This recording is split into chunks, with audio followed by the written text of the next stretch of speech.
stupid can you be? Let's just add a big wooden tower to our ship that'll weigh us down and blow us over in the wind. I mean, what does that thing even do?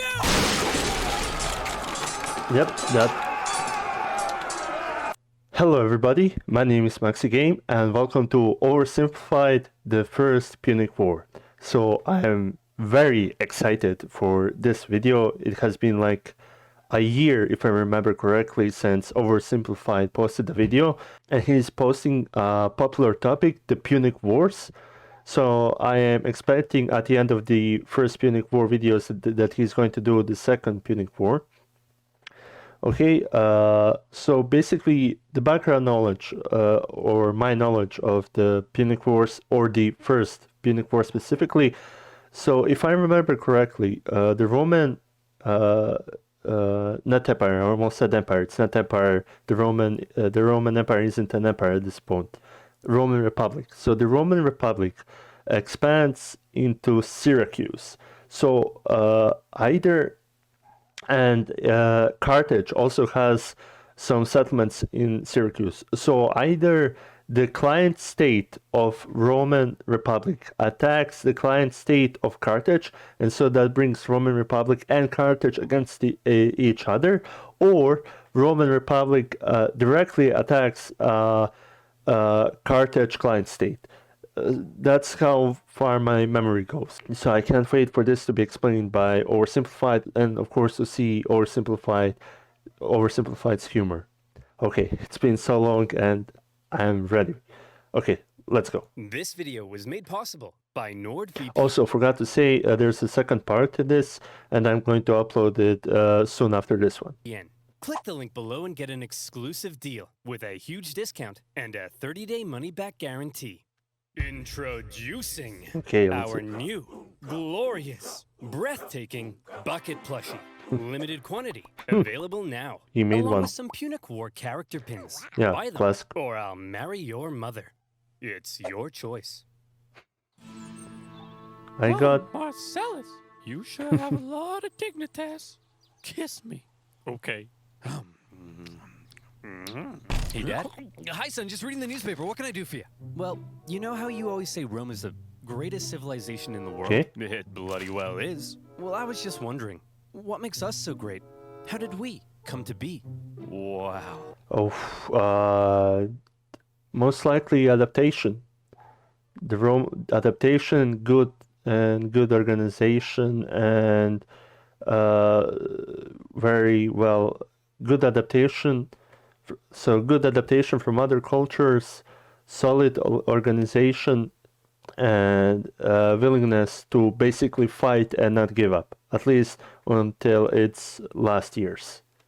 My son, boy, let me take you on a journey to this side of the room.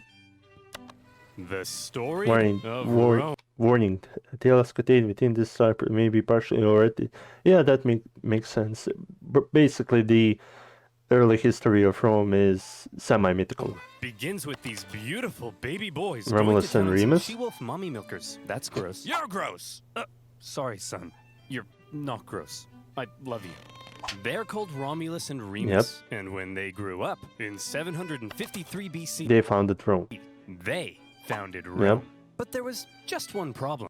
They disagreed, and Romulus, I think, killed his brother Remus. They couldn't agree on which of them should be the king. Yeah. But they worked it out peacefully, right? Oh, heavens no. Romulus caved Remus's skull in with a shovel. Here's a picture. Our first king committed fratricide? I know.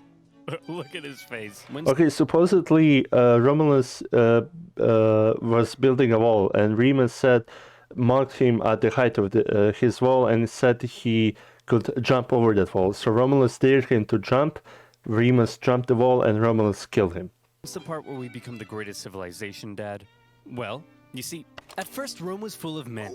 I'm talking like a real sausage party. You know? So basically, another legend of founding of Rome is that Rome was basically like a backwater small city full of criminals, vagabonds, and other low men, and then they kidnapped women, and they actually that story was actually known and liked among the Romans. Yes, sir. So we invited some neighboring cities over for a big feast, and then we literally kidnapped all of their women. Here's a picture. Look at that one. She's like, this is messed up. You're messed up. Ugh. Sorry. I'll be a better father. I promise. So then, finally, after centuries of monarchy, those tyrannical kings started getting a Also, some of their kings were actually from their neighbors, Etruscans. little too big for their britches. So we overthrew the kings And and established Rome as a republic. a Is that when all senate. the killing stopped? Oh, heavens no. Oh, it increases. That's when the killing surged, baby. Yep. We went wild and conquered the Latin League, the Samnites, Yep. the Etruscans. Woo! What a Basically everybody in the Italian peninsula. rush. Dad, Rome seems pretty barbaric. You're barbaric! Oh, I To forgot be fair, actually, there was a real threat from all of those forces the Rome to conquered. tell you about the time a prophet told Saturn his son would one day overthrow him. So Saturn literally ate his own son seconds after he was born. Yeah, basically, it's that's also Greek mythology, where father of Zeus wanted to eat him, but then Zeus defeated his father. I don't want to see a picture. Here's a picture. Dad, look at that. Okay, that's a picture of 18th century man that couldn't be satiated, that couldn't satiate his hunger. That's messed up, man. Are we really this uncivilized? Hey! If we were so uncivilized, would we use communal toilets where we all fart and poo together in one big stinky, steamy, dirty toilet room? Yeah, Dad. We would! Clean your butt with a sponge, Timulus! But all these guys just used it! What's wrong with your son, bro? I don't want to be Roman. This is so weird. You're weird! Sorry, you're not weird. I'm sure you're probably fine.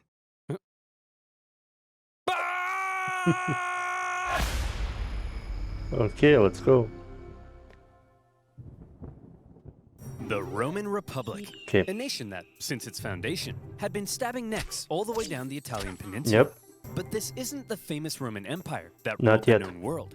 Not yet, anyway. This is a relatively juvenile Rome. Yeah. Still just a regional power. In 264 BC, the big daddy of the Western Mediterranean Was Carthage, yeah. So basically, they owned all the trade. They were very rich. is Carthage. Yeah. Let's rewind a bit. Okay. Carthage was founded in 814 By Phoenicians, BC. and that's where you get the you get Phoenician, you get Punic from Latin version. You get Punic from Latin version of Phoenicians. When some Phoenicians in Tyre had a mega surplus of goods and decided to export those goods across the Mediterranean, they became the dominant trading power in the region. And to support their growing trade network, the Phoenicians established a number of colonies. You have to understand that these colonies aren't what we associate with, like, in 18th, 19th century, with like Britain Empire, French and Spanish Empire. These were rather independent trade cities that communicated with their mother city. One of which was Carthage. Yep. Therefore, Carthage began its life as a Phoenician trade colony, Yep. and the Carthaginians were actually Phoenicians. Yep. Or, if you're a Latin-speaking Punics. Roman, they were Punic, hence Yep. the name of the video. Over the centuries, Carthage gradually expanded and became the region's base of power. Just like Rome, Carthage was a semi-democratic republic with its own senate and judiciary. But Yep. there were also some pretty hefty differences between the two. While Rome was big into farming and stabbing people in They were into trading and hiring mercenaries. the neck, the Carthaginians, on the other hand, just like their Phoenician forefathers, had built their power through trade. Yeah, it's about the navy. They had one of the best navies in the world, and big trade empire. And navigating the waves. They went here and there, selling Yep. ivory tusks, gold, and slaves. And as a result, they were rolling in it. Very. Whenever they weren't busy swimming around in their copious hoards of money, in their spare time, they also possibly enjoyed Now, why possibly? It's because it's going to say here. sacrificing their children to Baal. Okay, so we don't know this for sure because it was written by like one Roman historian who probably had something against Carthage. The god of... Let me just check my notes. Ah, yes. plant fertility. Oh boy, these figs aren't looking too hot. Maybe if I throw my son into a burning pit of fire, they'll grow. Have you tried watering them, Dad? No, we'll try that second. As a result of all their trading, Carthage had emerged as one of the Mediterranean... Yep, you can see what I was talking about. Trade, client states and territory in Syracuse. superpowers. But wait, they said. Rome? What Or Sicily. What is the that? heck is that? Well, I know it's a pretty obscure little country that you've probably never heard of. But this spunky young nation was about to upset the Yep. entire region's balance of power. Initially, the two sides enjoyed Yeah, they actually were very cooperative and had a good friendship. And even if I remember correctly, Carthage helped Romans deal with the Gauls in the northern Italy when the Gauls attacked Romans. relatively friendly relations, and it even signed a couple treaties. But it was a relationship that was practically destined to turn sour. Yeah, it makes sense. You have one dominant power and you have other growing, really fast growing power. Of course, they're going to come to the blows. See, Rome had a thing where they liked to aggressively expand their boundaries. Okay, so basically, they had justification for expanding in Italy. They were, when Rome was founded, they were attacked by Latin hill tribes. Then they were attacked by Samnites, then Etruscans, then Gauls, then Epirus from Greece came from Greece to Italy. So basically, all those expansions, early expansions, were justified to protect its border. But after they defeat Carthage, then their expansions are just for the sake of expanding.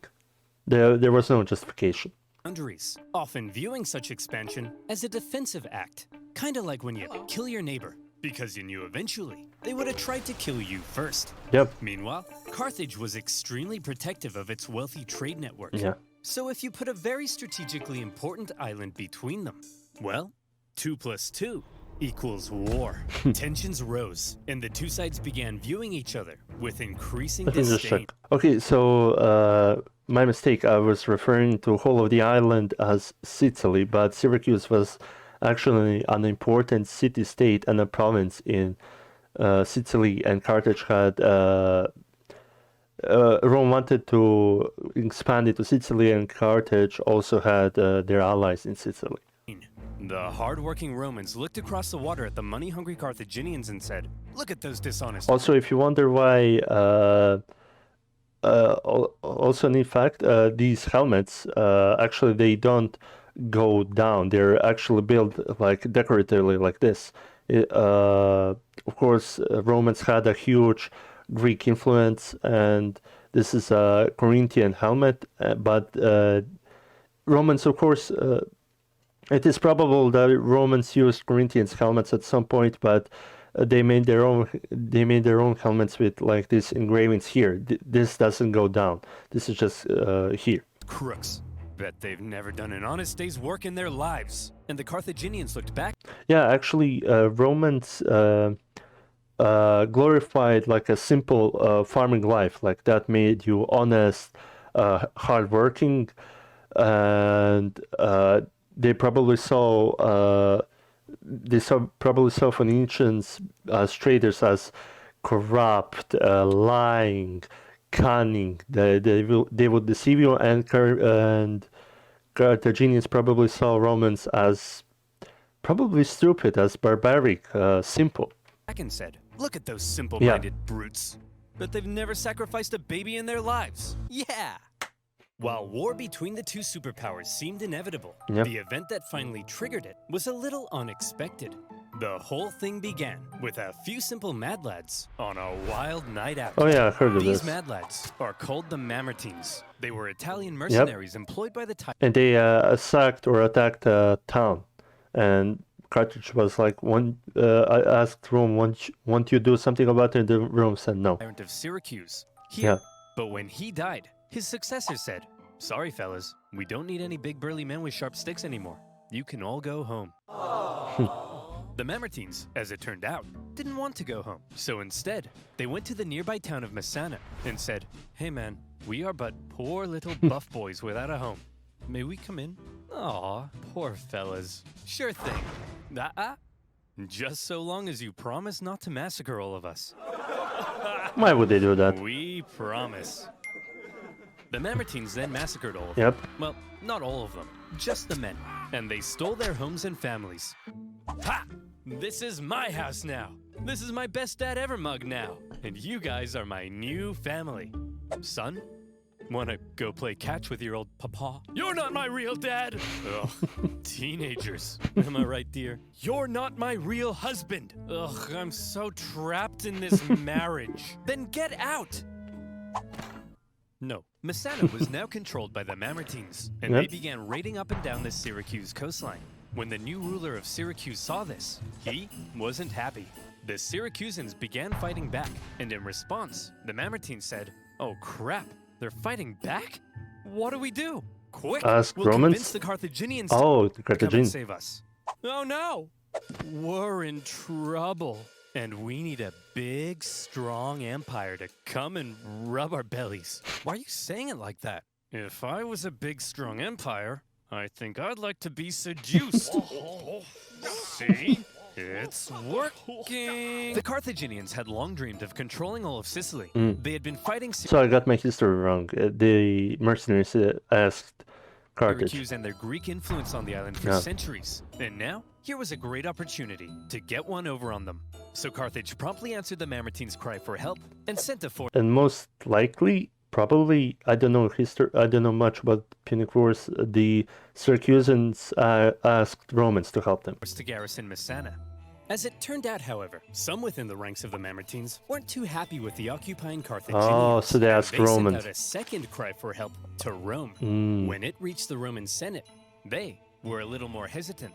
Going to help the Mamertines ran the risk of triggering an all-out war with Carthage, and they had only just finished conquering the Italian peninsula, so they were kind of tired. Yeah. Plus, the Mamertines were You need to replenish your food stores. You need to replenish your man arms and supplies. Basically everything. You need your man to heal after so much war. all the way across the water. They had never made a leap like that before, so you would assume that to avoid any conflict Yeah, with basically at this time, Roman Navy. There is no Roman Navy. Carthage, the exhausted Romans would probably sit this one out. But you would assume wrong. Rome just couldn't resist a good chance for war. Why? Well, there's something you gotta understand about Rome. See, as a republic, they were hell-bent on preventing any one man from ever gaining too much power. And so rather than having one leader, They had two consuls. Rome had two, called consuls, who shared power. These consuls could also only serve for 1 year at a time before new consuls And those consuls that served their turn were called proconsuls. were elected. These measures to limit the powers of the consuls were noble, but had an interesting side effect. The consuls knew they had just 1 year to try and gain as much glory and prestige as possible, something that was very important Dignitas, in glory, Roman prestige. society. And the best way of gaining glory and prestige? Military victory, of course. The Roman political system. Let me read this. Roman politics and military were intertwined. Yes. Senators were also often military generals. Yes. Consuls led the army. Consuls had one. Yeah, basically that. Ended up encouraging these consuls to go out and be as aggressive as your Italian grand. So basically, the way you moved up in Roman world is to be a soldier, or better yet, a general. That gave you huge political gains. Grandmother, when you don't eat all the spaghetti. And so the glory-seeking consuls convinced the people to vote in favor of going to Messana. And in they went. Upon the arrival of the Romans, the Carthaginians in the city, amongst the confusion, were forced to leave. Now, Yeah, probably the best choice in contrast from Carthaginians' point of to view. Roman aggression, the Carthaginian military had a slightly different philosophy. They were mostly missionaries. All right, kids, listen up. If you The only soldiers that Carthage had was their marines in their famous navy. want to grow up to be Carthaginian military leaders, there's a few things you have to understand. You have to buy your way into it. And if you fail to succeed on the battlefield, that's a crucifixion. Showing cowardice, that's a crucifixion. Hello, sir. What are you doing here? Aren't you meant to be in Messana? Yeah, but the Romans showed up. So you just left? Sure did. Oh, you better believe that's a crucifixion. The Roman consuls were awarded for victory, and therefore tended to be aggressive go-getters. By contrast, the Carthaginian generals were brutally punished for failure. Oh, actually, I didn't know And that. so they tended to be more cautious and restrained. And also self-interested. This dynamic is helpful for understanding some of the crazy things that happened during the Punic Wars. So, the Romans have crossed over to Messana, and now there was some red on the island. Hit that panic button. This turn of events was unacceptable to both Carthage and Syracuse. Oh. So the traditional enemies teamed up to kick the Romans off their island. They surrounded the city and said, "Hey, you jerks! This isn't your island! Come out of there at once!" "Okay, we're coming!" See, Phil, you just gotta speak. And they're with going to authority. attack them. That's what being an alpha male's all about. Hey, man. Oh, you brought your weapons and armor? No, I didn't mean... Oh, crap. Out the Roman legions came to engage the Carthaginians in battle, and they sent them packing. With the Battle of Messana, whether Yeah, it basically you have hardened veteran troops that are experts in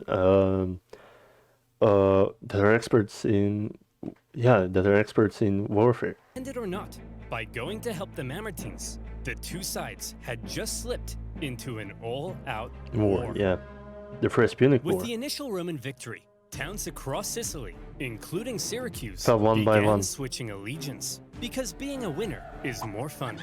But the Carthaginians And more likely to save your skin weren't about and to your just city. give up that easily. Oh. In 262 BC, they began building up their forces at Agrigentum. So the Romans, being aggressive go-getters, aggressively go-got them. The Romans immediately laid siege, hoping to starve out the Carthaginian garrison. Okay. However, because So classical ancient and medieval warfare, just siege your enemy out. this was the first time Rome had been fighting outside the Italian peninsula, across the water, they struggled to supply their forces. And before long, the Romans were as starving as the Carthaginians. That's the biggest killer of the armies. Yeah, basically of almost all. That's the biggest killer of armies throughout most of the history, because if your men starve, they're not willing to fight, and they are more likely to get sick. And if they get sick, that will decimate their ranks, and you won the battle without even hurting them. They were besieging. They had to forage for food, leaving them open to ambush. And when Carthaginian reinforcements arrived, creating a double siege, things got Actually, I didn't know that. They created double siege. really bad. Everybody starved each other for months until nobody could take it anymore. And they all finally came out for battle, which Rome won. They won? Here's the report. Okay, that's really impressive. It's really impressive. You have a starving, sieging army that's also besieged, and they won. From the recent siege at Agrigentum, sir. We killed 30,000 while only suffering 7,000 losses? That's amazing! We're the best! Yes, sir. Whoops, those are the wrong way around. What? We lost 30,000? Yeah, that makes sense. Worst. But we won, right? Yes, sir. But we also got our asses kicked. Yes, sir. So, a Pyrrhic victory.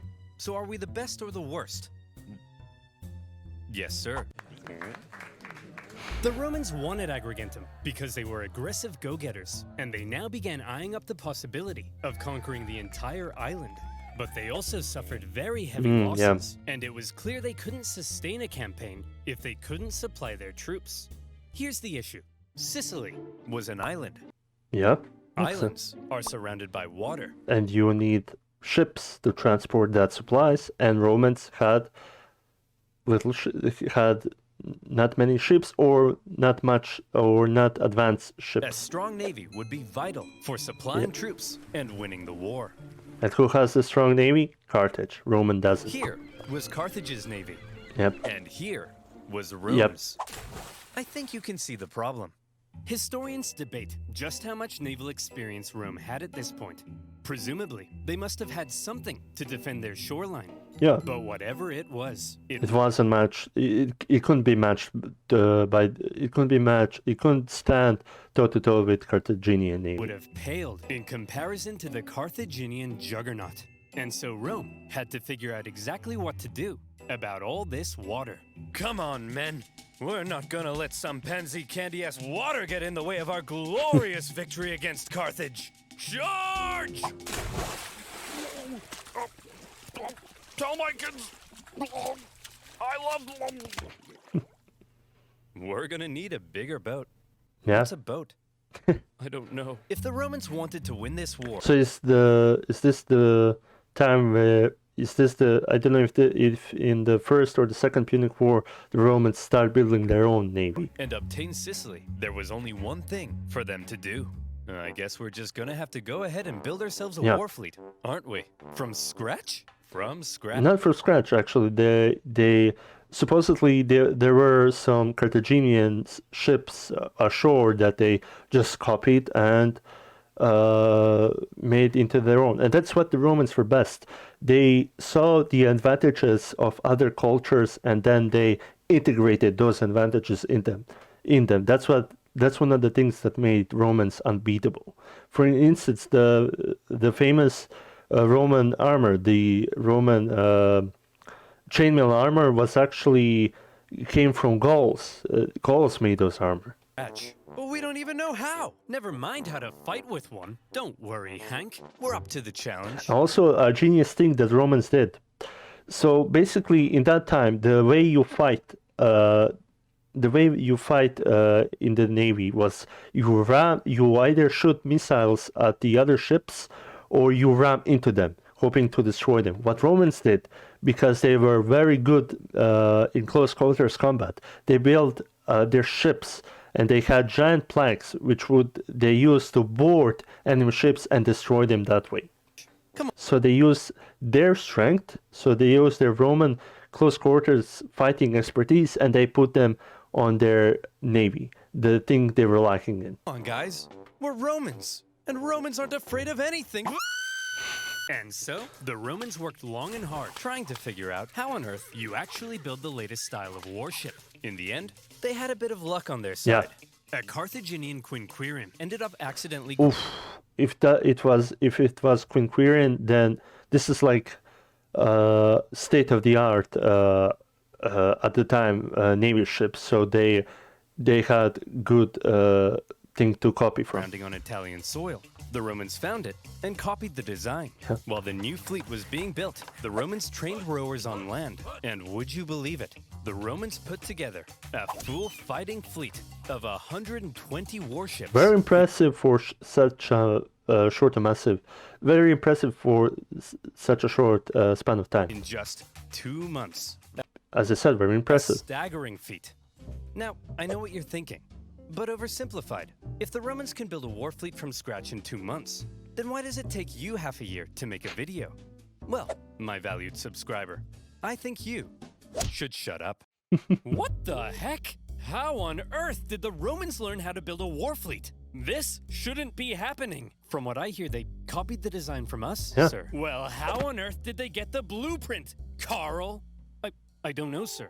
But I'll tell you what. If you're worried about people stealing your data, Here we go, sponsor. and you want to protect yourself from outside threats, don't you dare. Then you, my friend, if you mention NordVPN, I'll scream. Should use NordVPN. Do you like corporations knowing everything about you and then selling your data to advertisers who convince you to buy things you don't need in an endless cycle over and over until you die? Me neither. And that's why I use NordVPN. NordVPN allows you to connect to super fast secure servers all around the world, encrypting your IP address to protect your online data from undesirable eyes. That means you can look at all the squatty potties you want, and no one will know. With NordVPN, you can search for It would be better terrible online if deals somebody in other found out. territories and unlock content not available in your country. NordVPN now comes with a threat protection function and much more. And if you don't like it, it comes with a 30-day money-back guarantee. Go to nordvpn.com/oversimplified to get an exclusive deal with a huge discount. That's nordvpn.com/oversimplified. And as always, you'll be supporting my channel. So thank you. Add over. Now, where were we? Oh yeah, the siege at Agrigentum, supply issues, and building A navy. a war fleet. So now the Romans have a navy, and it's time to put it to the test. But how does one wage ancient naval warfare? Here we go, just like I said. So, throwing missiles and ramming. These guys just boarded everybody, Romans. Easy. All of the ships had giant bronze rams on the Yep. front, so all you had to do was outmaneuver the enemy and give him the jimmies. Yeah. Easy as pie. And so the aggressive Romans set out for some good old-fashioned jimmy giving. The consul, Gnaeus Cornelius Scipio, Yeah, the father or an older relative of Scipio Africanus, which will come in Second Punic War. set out for the town of Lipara, believing the garrison there wanted to join the Romans. As he entered the harbor, however, he found himself trapped by a Carthaginian fleet. And in the following skirmish, It's interesting that the Carthaginians were able to learn this information so quickly. he was completely outmatched. The Romans may have had a brand new fleet, but when it came to engaging in actual combat, They had no their expertise. experience showed. There was just something better about the Carthaginian ships. The And also they had more experienced rovers, marines. Carthaginian rowers had nicer abs. The entire Carthaginian Empire had been built on expert seamanship. So, when it came to water, the Carthaginians were better, Yeah. and the Romans were wetter. In their initial skirmish, the Romans were beaten so badly that the consul, Scipio, was given a nickname, Asina. And if you're wondering what that means, just drop the Ina. So what were the Romans to do? Now, here's the thing that I previously said. They're going to use their melee expertise by boarding the Carthaginian ships. How could they possibly stand up to this Carthaginian superpower? Well, there's something you gotta understand about the Romans. Let's see Back now. when they found that Carthaginian ship and copied its design, that wasn't a one-off thing. Copying their enemies Yeah, was just like I said as previously. Roman as punishing murderers by sewing them into a leather pouch with a monkey, snake, and rooster, and then throwing them into a river, which is a thing they did. Wait, what was I talking about? Oh yeah, Copying from other people. copying their enemies. Many of the most famous Roman Let's see the gladiator battles, the chainmail armor. Let's see what else will be mentioned. inventions were actually borrowed. Yeah. Aqueducts, chariot Yeah. racing, their gods. Yeah. Even in warfare, the Romans would get pierced by a Sabine javelin, and they'd be like, wow.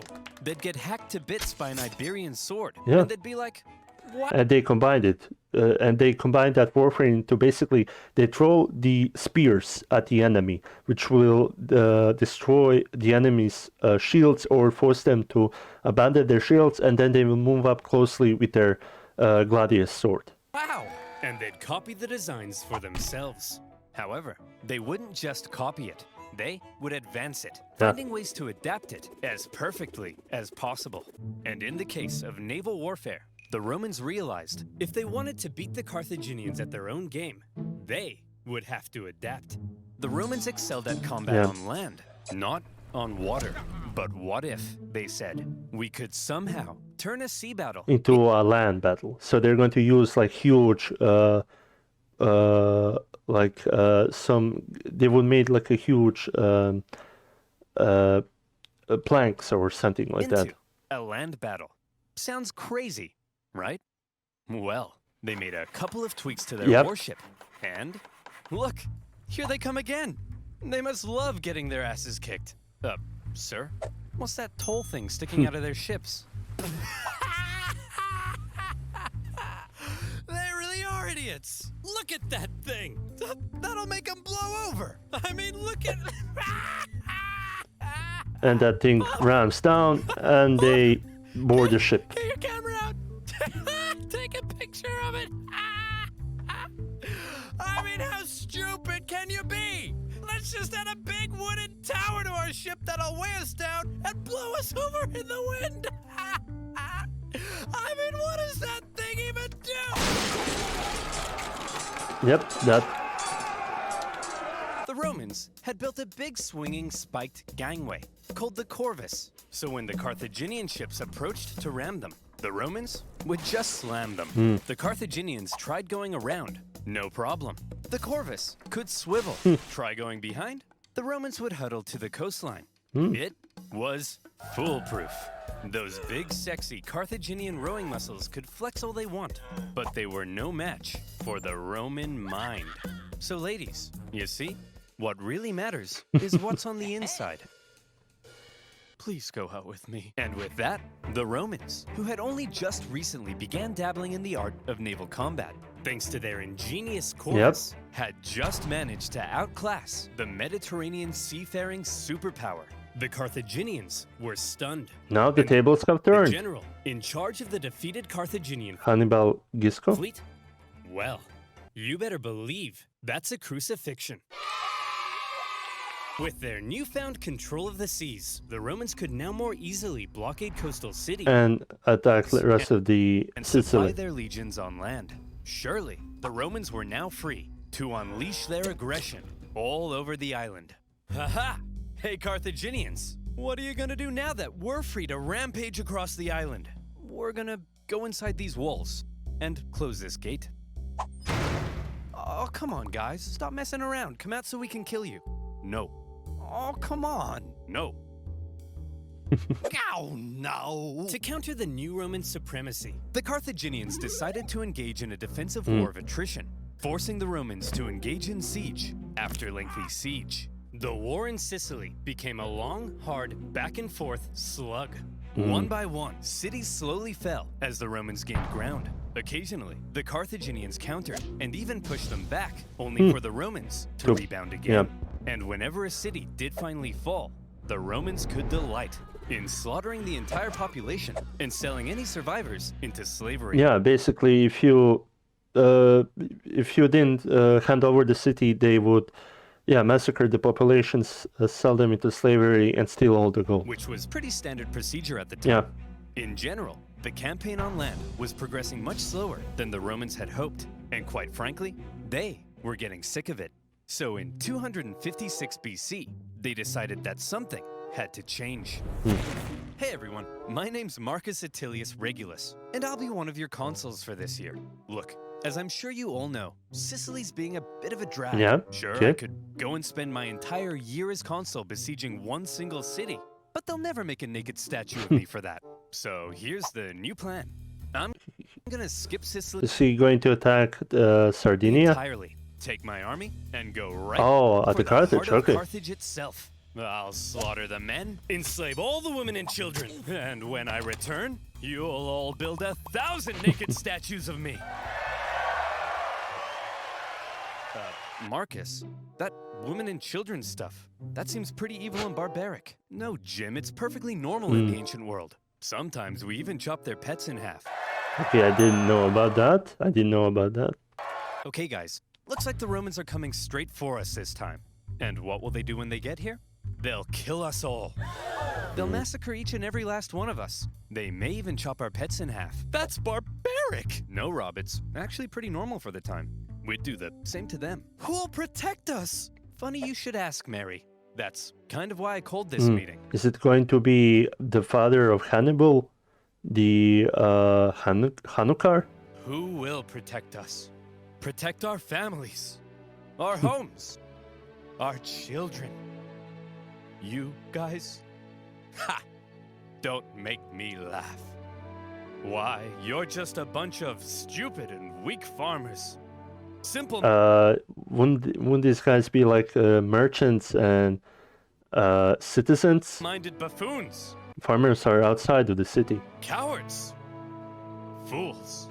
Rob here thinks enslaving women and children is barbaric. You're a snowflake, Rob. Yes, you are. The fact is, if the Romans manage to land on African soil, we're all gonna die. Okay. A terrifying, hideous, unspeakably painful death. Okay. Is that the end of that speech? Yes. So inspiring. The Carthaginians had to stop the Romans from ever landing in Africa because they believed that would be the end.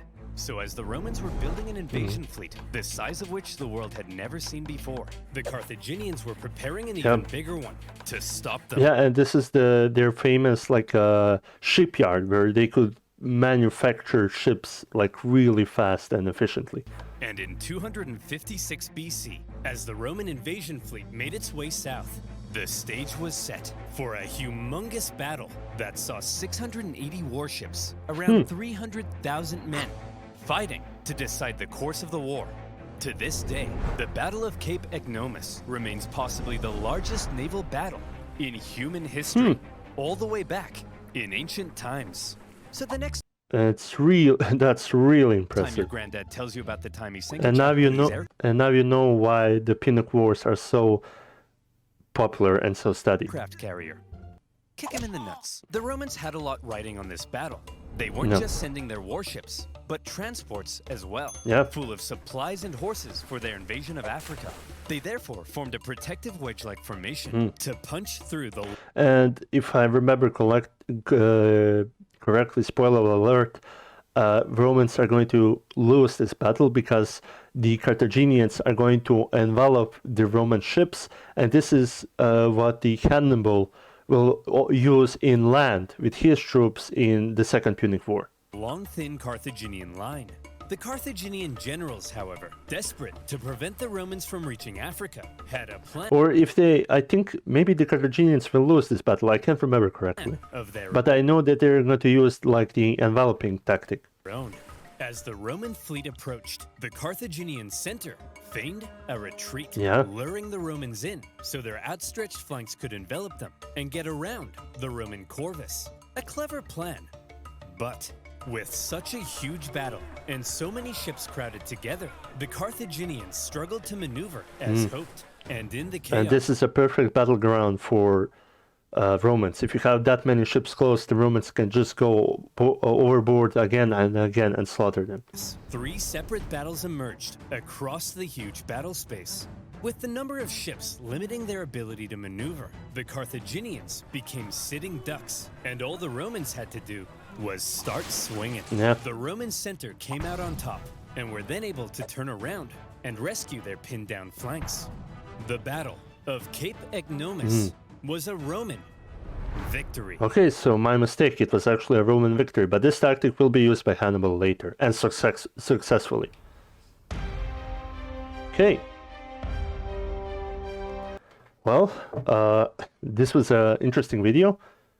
I mean, I learned a lot of new stuff, and after this video, I'm immediately going to go for the part 2. So the link to the original video will be in the description. Go subscribe to that video and give it a like. And if you liked my reaction, consider giving a thumbs up and subscribe to see me react to videos and play video games. Bye.